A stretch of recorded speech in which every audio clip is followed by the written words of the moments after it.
My scholarship life at this elite boarding school twisted quickly the night Preston Whitmore tried to brand me in the basement. I was terrified. They held my arms like I was prey. But the fire alarm went off just in time, thanks to Randy. He stood there, soaked. A savior. My trust in this institution shattered. 6 months later, Preston's name was scrubbed from the donor wall. Back when I was 13, my parents sent me to Switzerland. I wasn't heartbroken, I was relieved. Their neglect had taught me silence, but that flight felt like a jailbreak. As I stepped into the snowy campus, I thought I'd escaped cruelty, but then I saw the Whitmore crest on the gates, wealth cloaked in tradition. I met Randy that day. His backpack held duct-taped textbooks. He smiled, said, "Guess we're both on borrowed time here."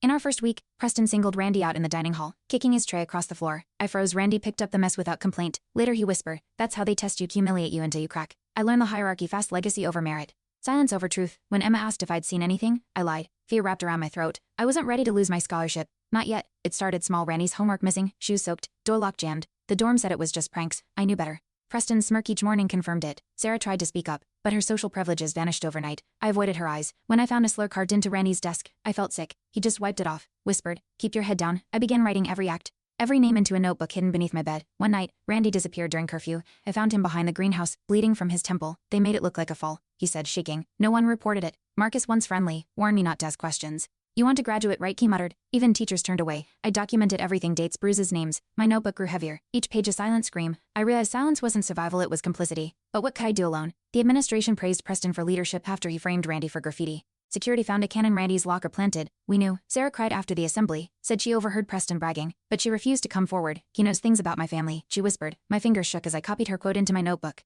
That night, Randy packed a bag. "Maybe this place wins," he muttered. I promised myself I wouldn't let it. Preston cornered me near the archives, hand grazing my shoulder. "Stay out of it," he said softly. Menace laced in his grin. I pulled away, heart racing.